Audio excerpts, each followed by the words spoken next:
Good afternoon, Landis Homes. It is so wonderful to see all of your smiling faces here in the chapel. And also thank you to those of you who are watching from home today.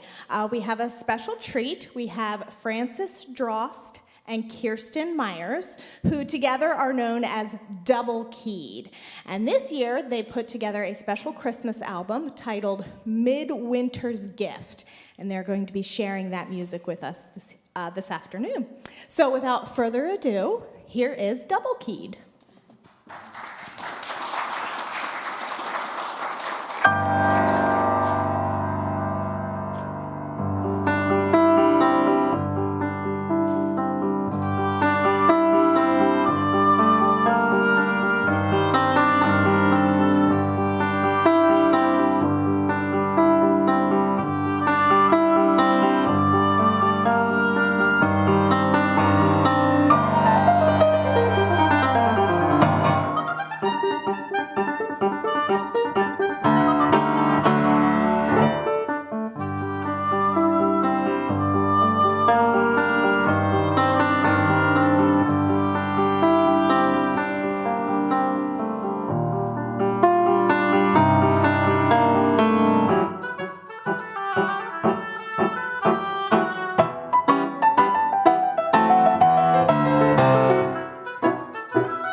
Thank you very much. It's a real privilege to be back here. I was here in September, I think it was, with a violinist, and we had so much fun with your group and your home. I emailed Janice and I said, I also play with an oboist and English horn. I think your people would enjoy her too. So here we are. So thank you for having us back, or me back, and my friend Kirsten.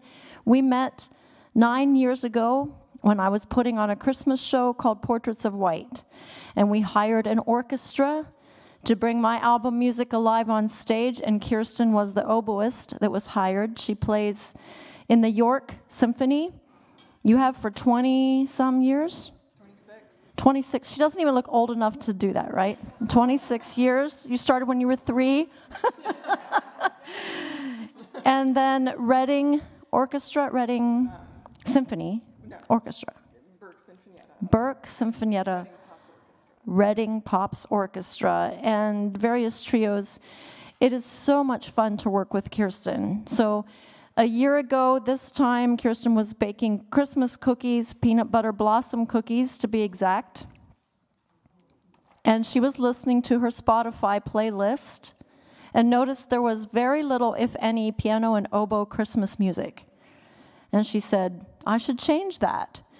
So for 3 days, she was listening and specifically looking for music like this and was not finding any satisfying for her. So she texted me, and I hadn't heard from her for months, and she said, we should do a Christmas album together. And I said, oh my goodness, I would love that. And so here we are, almost a year later to the date. We started January 4th. We met for coffee in somewhere, Ephrata, somewhere. I don't remember where, and talked about this idea of collaborating together, and here we are. We have presented this album. It's all Christmas songs you'll know and love. You may have noticed she switched instruments. You're going to hear me on the keyboard the whole time, sorry, but she gets to play, and I'm going to let you tell her the difference between oboe and English horn. Okay, so hi everybody. Yeah, I'm Kirsten, and I live in the Ephrata area right now. I actually grew up in, does anybody know where Narvan is?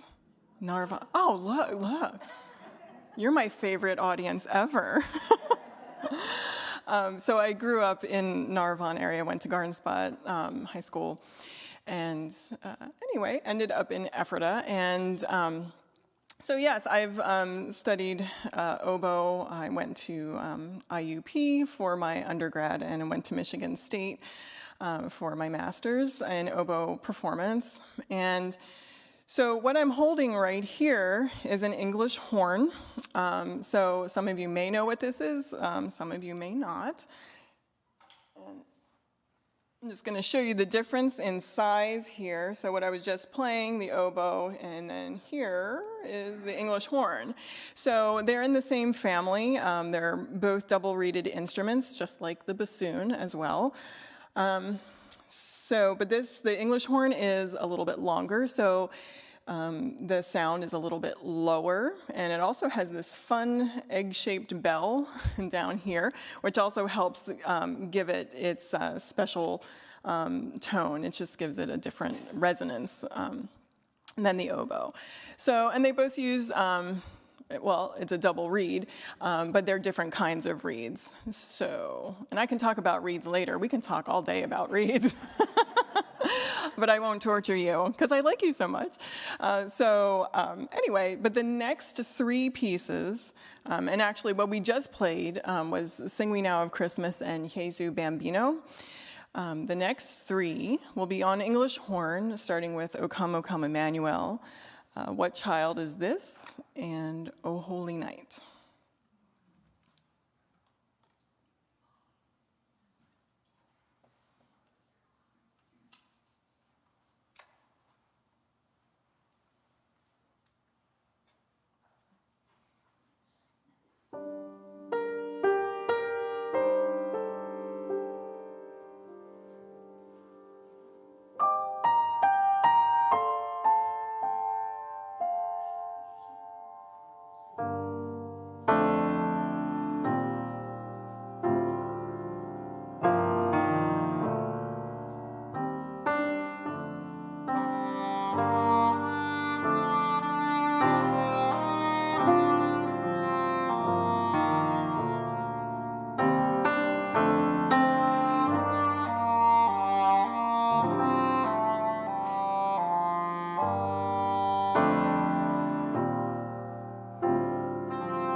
Can you hear the difference between the oboe and the English horn? Isn't it beautiful? They're both beautiful. They're just different in tone. I've fallen in love with the English horn.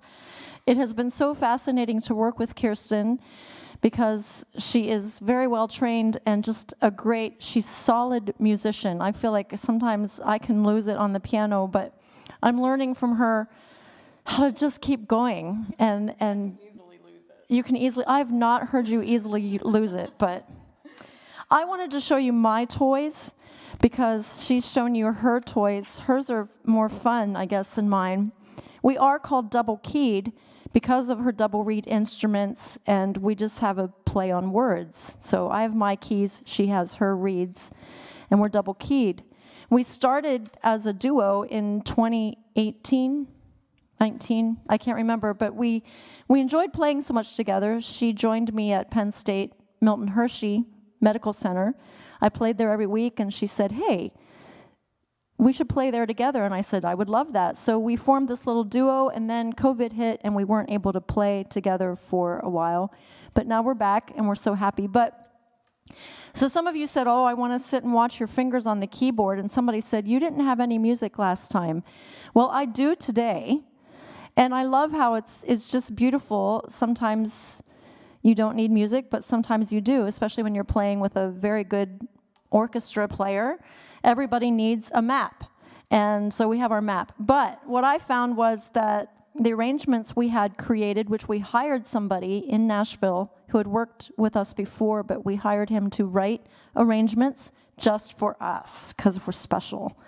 No, we just wanted something different, and he's a piano player, Philip Kevrin, with Hal Leonard Publishing. If you're a piano player, you might know his music. But what I ended up with was music that was like 100 pages long.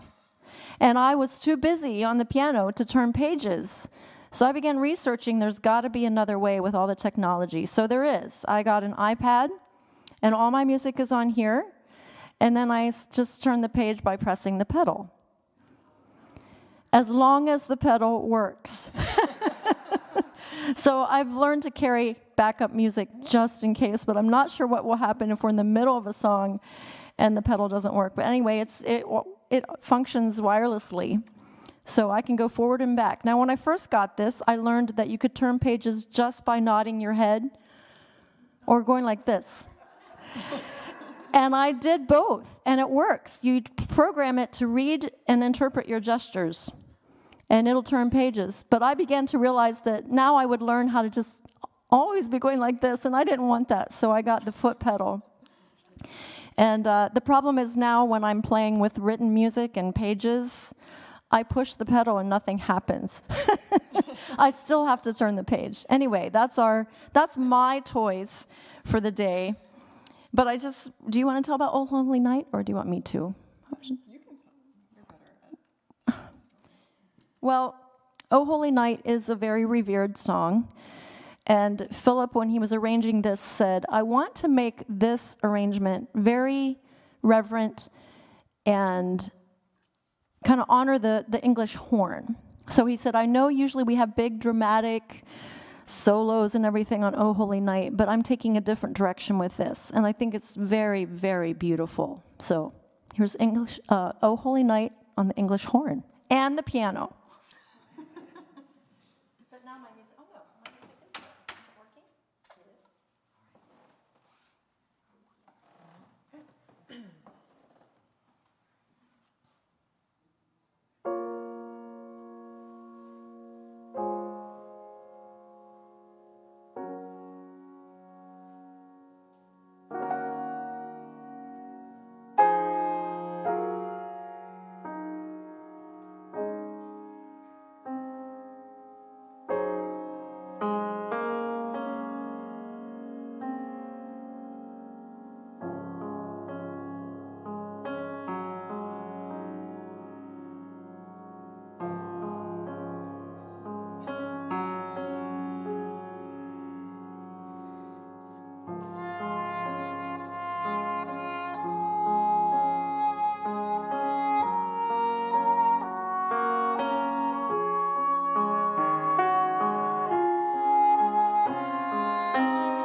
So while she's switching instruments, I have to learn how to talk while she's doing that. So I'm learning more and more how to do stand-up comedy. No, not really. But she told me an interesting story. Actually, in August, we convened, we went to Nashville, and we recorded all of these songs. It was an amazing experience. The arranger was there in the room. That was terrifying a little bit as the piano player, to have this amazing pianist in the room arranging and producing our project. But he was amazing, he was gracious, he didn't say a word. I asked him for advice even, and he would rarely give me advice. So he just left me flailing on my own. But it all turned out okay. We were in a different room. She was in a booth all by herself, all locked away, and I was on the piano. And so we had to go totally by hearing. We couldn't really see each other when we recorded, but I think it worked in our favor because we really had to listen to each other. But she told me this story in Nashville, and she reminded me of it again, and I thought you should know that one of her previous students lived here for a year. Yeah. Yes. Yeah, I'm not quite sure how long she was here, but it was probably at least 5 years ago. It was obviously an adult student, and she had moved here from Florida, and she had been living with her family, but eventually came to Landis Homes to live. But while she was with her family, she had been playing the oboe. I'm not even sure quite how long she had been, but she'd started taking lessons with me, and then when she moved here, actually, Landis Homes was kind enough to be able to drive her, since I'm over in Ephrata, it's not too far, but they drove her over for her lessons. And so it was pretty cool. And so, I'm just thinking of her right now. So maybe 2 years ago, she passed away, and her son called to tell me. And then it was maybe a year later, they were going through her things and found her oboe. And they were like, well, we don't really want this, because who wants an oboe? But so they wanted to give it to me. And actually, they were thinking, to give it to a student who might need it. They didn't want any money for it. And I was like, are you sure? And they're like, yeah, please take it. So I took it, and so I started playing on it, and I'm like, wow, this is a really nice instrument, and actually was a little bit better than mine at the time. And so I was like, well, you know what I'm going to do? I'm going to actually start playing on her instrument, and I'm going to give my oboe away, and which is what I did. And so actually what I am playing on today is her oboe. And I think it's just really cool. She had taken lessons from me for a few years, and she was a very special lady. And but anyway, her oboe recorded an album, which I think is pretty cool. And it's back here at Landis Homes right now. So I think that's pretty special. Our next song is I Saw Three Ships.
So I wonder if any of you are wondering like how I'm breathing, because I know I get a lot of concern from the audiences as to how I can breathe, and because sometimes it seems like my face gets a little bloated and I look like I just ran a marathon.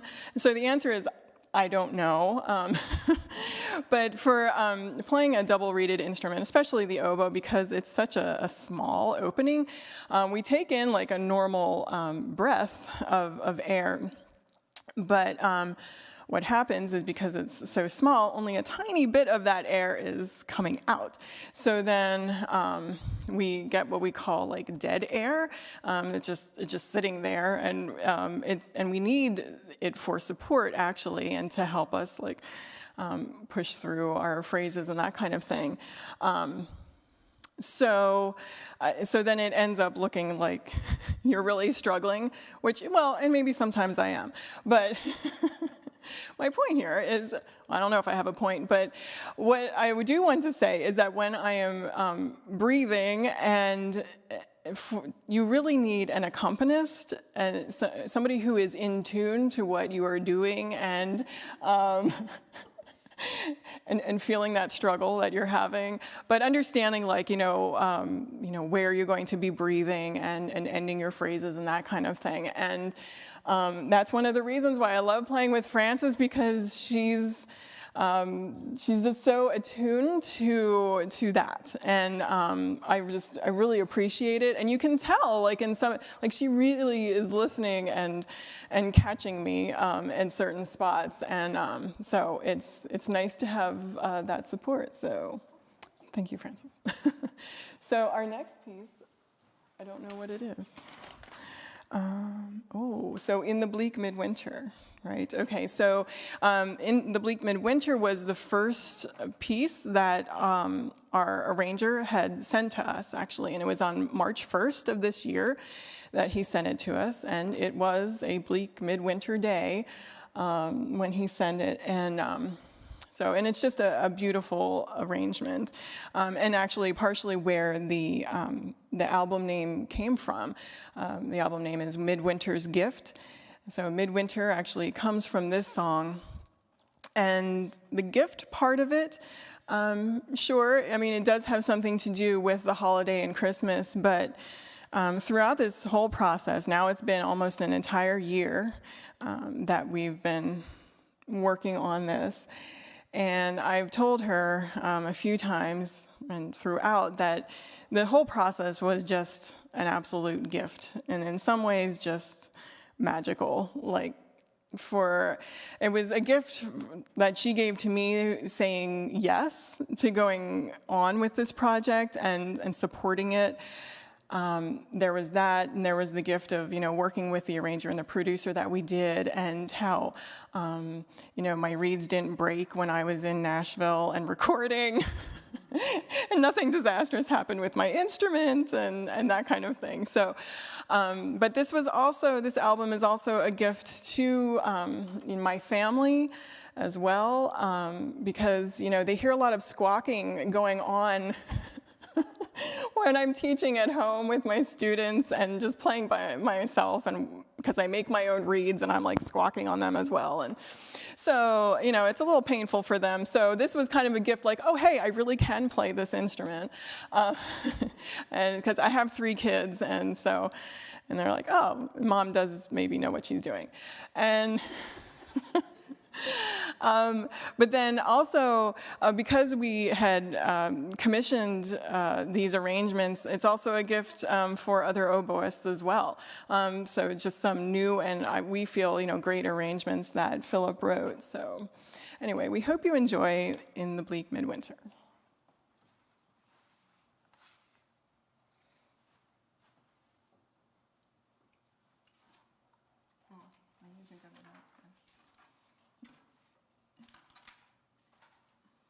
Make it squawk.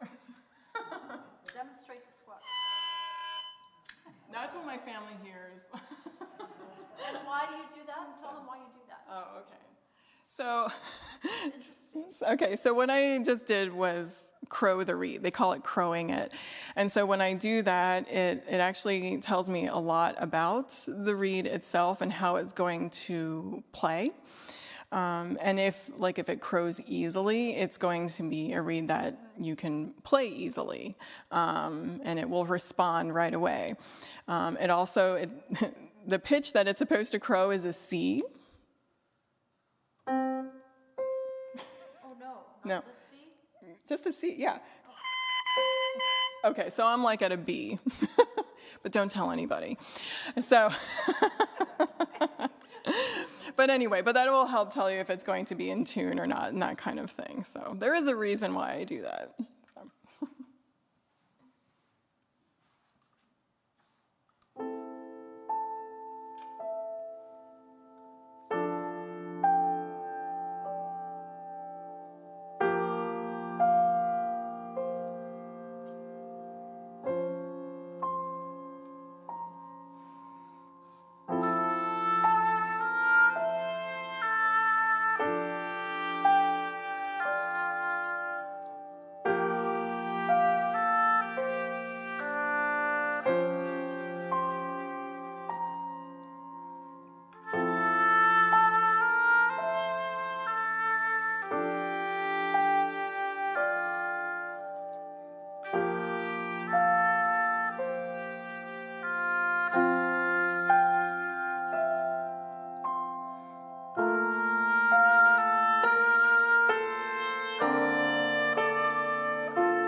I have to show you these.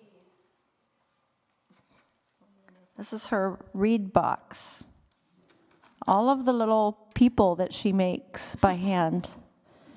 And I also learned that the instrument itself is very sensitive to temperature. So often I'll see her holding it under her arm or just, all those complicated things you don't realize when you go to an orchestra or symphony and you hear the oboe just a little bit, few measures, and it's so beautiful, but I just have a whole new appreciation for what all goes into that little stick.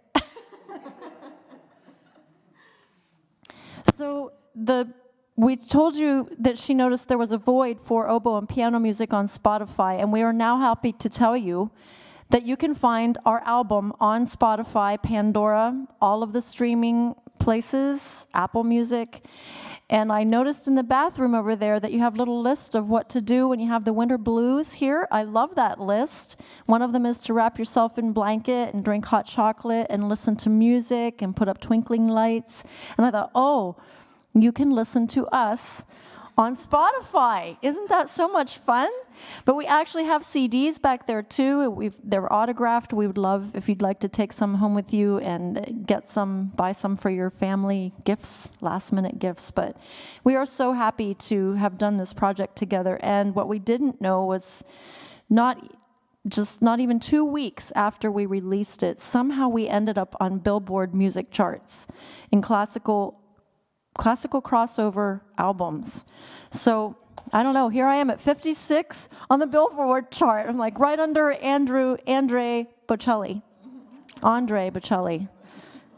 So now you can say, you know us.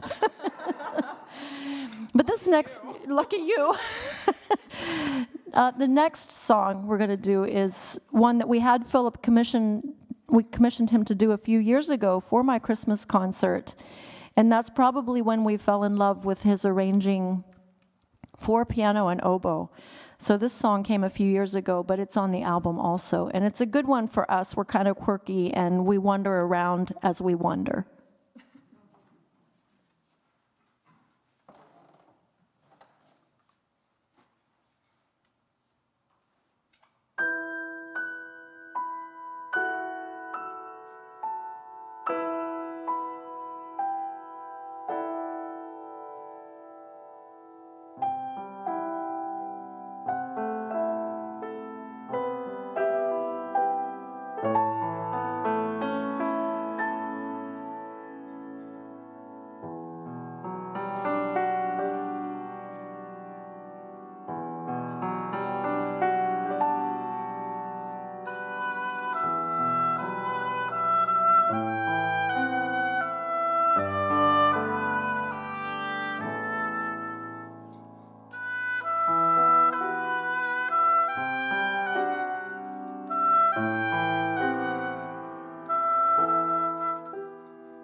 Tomorrow at 10 o'clock, we will be on Good Day PA, Channel 27, if you want to tune in and see us live.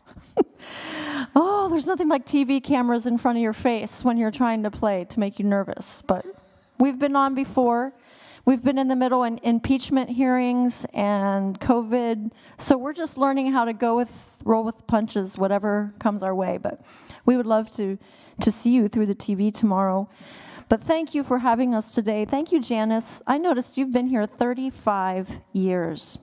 That you started when you were 3, didn't you? Yeah.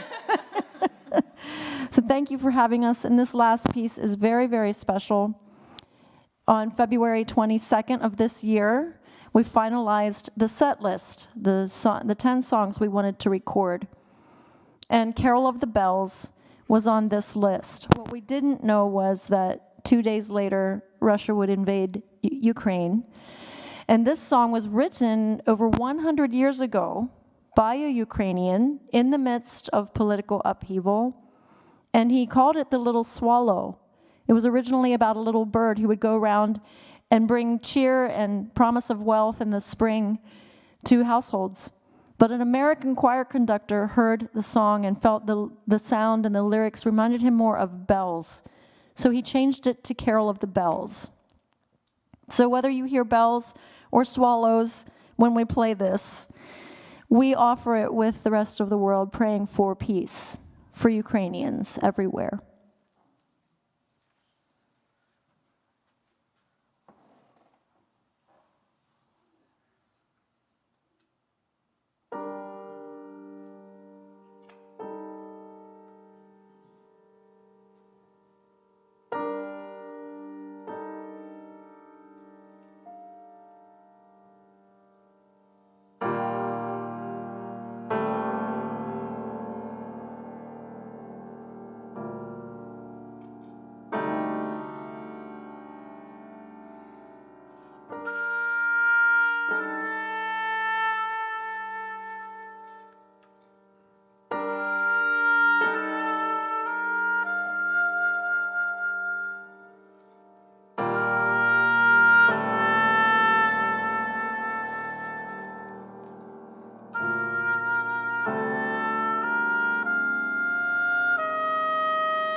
give them another big round of applause. They were wonderful.